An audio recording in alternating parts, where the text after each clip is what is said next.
So if there's one thing that nobody can deny is that the 70mai A510 is the most value for money dash cam under the price bracket of 10,000 rupees if you're considering buying the front only variant, and if you do consider to buy the dual channel variant at a price of about 13,000, it's still the most value for money.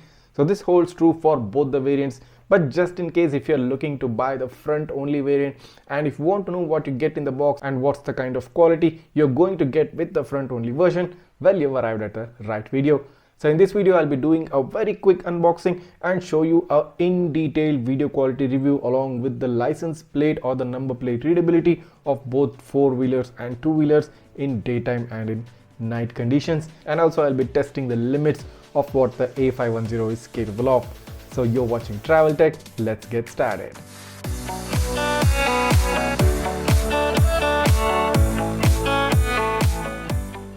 So here's the pack which you saw in my previous video, the dual channel variant where you can get a front camera and a rear camera.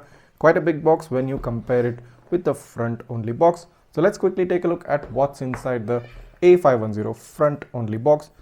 So jumping inside the box, as soon as you open it, you get this smart cover, and inside this you get a user manual, and following that you get two electrostatic stickers and one spare sticker if you want to move the dash cam to a new place.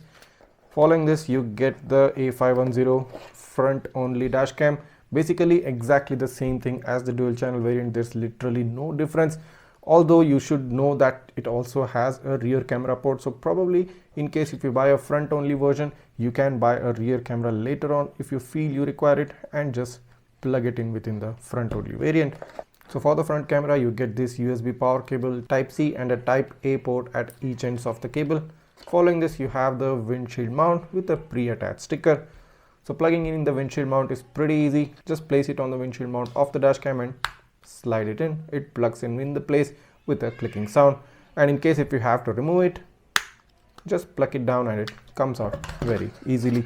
You get a 70mai standard charger with dual USB ports, wiring crowbar or wiring tool, and as I said previously, they've improved the design and the pattern of this, and they've made this more flatter, which is actually more useful.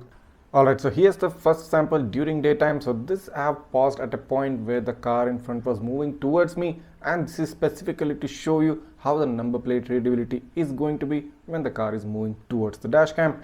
And if you take a look at the number plate, a pretty good at a pretty clear read. You can make out each letter and number very well, and I don't think you are going to face any problem in these kind of circumstances.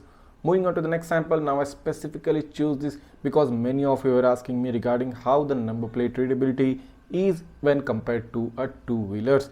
So in most of my other videos I've shown only the car number plate readability, which is slightly bigger I think, but the number plate size on the two-wheelers is smaller. So let's take a look at this white two-wheeler coming towards my car, and this is pretty much at a close distance. So let's just zoom in and take a look. A mildly blurred image, but you can still make out each letter and number, and that's a very good thing considering the fact that the number plate size is smaller compared to what a regular car's number plate size is. Moving on to the next sample, so this is during night time, and this is where the Starvis 2 effect comes into a major play.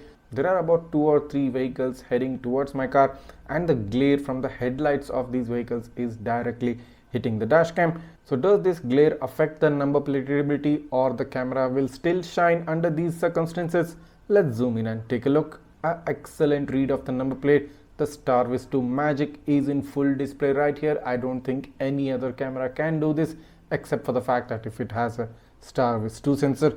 The entire number plate is clearly readable even under such high glare conditions, and that's one of the main reasons this camera is totally worth your money. Moving on to the next sample, a similar example. The Maruti Ritz at front has a high glare from its headlights, but in spite of this the camera should be able to read it.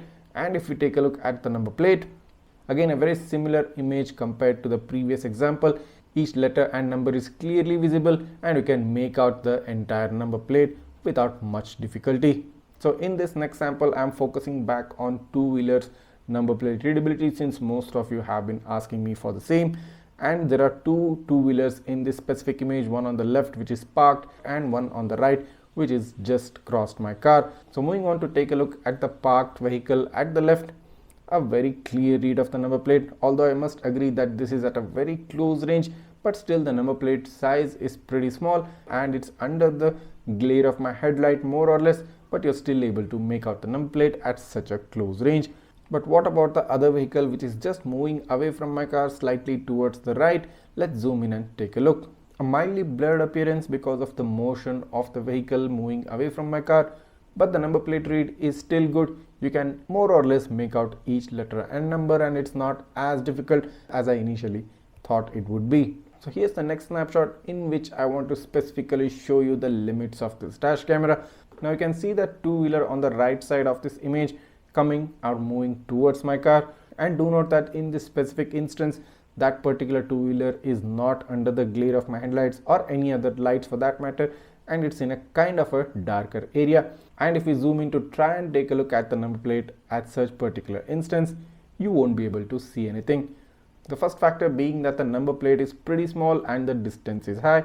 Second fact is that it's not under any sort of a illumination in a direct way, more or less it's in an indirect illumination. So in these kind of situations, it's not the ideal case scenario for reading a number plate, but this is to show you the capability of the camera and what kind of situations which you need to avoid if you don't want to miss out reading number plates. Moving on to the overall video quality, now I've specified the specifications of this video sample on top, including the resolution, the frame rate, the bit rate and the file size from this front dash camera. The overall video quality, no questions asked, it is simply the best. In terms of brightness, contrast, saturation, sharpness, it's pretty much well balanced, and you probably won't get any better footage at this kind of a budget segment. This camera does offer a 4:3 aspect ratio compared to most of the other dash cams which do give out a 16:9 aspect ratio. The field of view is also sufficient enough to cover a wide area in front of the car, and you won't be disappointed with the kind of quality this provides during daytime. Moving on to the night sample, it's pretty evident that the Starvis 2 sensor is capable of giving out that proper exposure and the proper darkness in areas where it needs exposure compensation. Now the headlights from the front of the car do not produce that high glare effect which we generally see in other dash cams. They are mostly pinpointed exposures with a bit of a glare bleed, but the overall night footage is really excellent and extremely good for the budget this camera comes in, and you probably again are not going to get an equivalent night footage from any other camera at that particular budget range. So this is simply an excellent camera in terms of the overall video quality in both day and night conditions, and I don't think you should miss buying this camera anymore. So if you are in the market looking for a dash cam, and if you have a budget of about 10,000 or 13,000 rupees, I think the A510 is the perfect and the only choice which offers you the most value for money for that price bracket.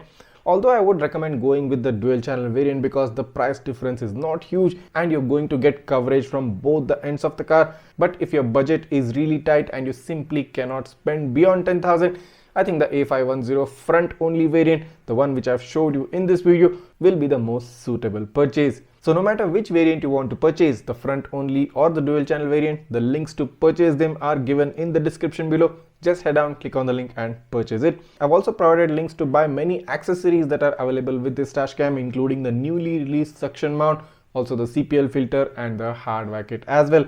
So these accessories will definitely enhance your experience of having and using this dash cam. So in case if this video has helped you out and you found this video to be useful, make sure to go ahead and hit that subscribe button right now and smash that like button. Don't forget to hit the bell icon so that you get notified each time I upload a new video. Also don't forget to follow me on my Facebook, Insta and the WhatsApp page. The links to those are given in the description as well. If you have any doubts or queries, you can always write that down in the comments. I'll try to get back to you as soon as possible. Thanks for watching and see you in the next one.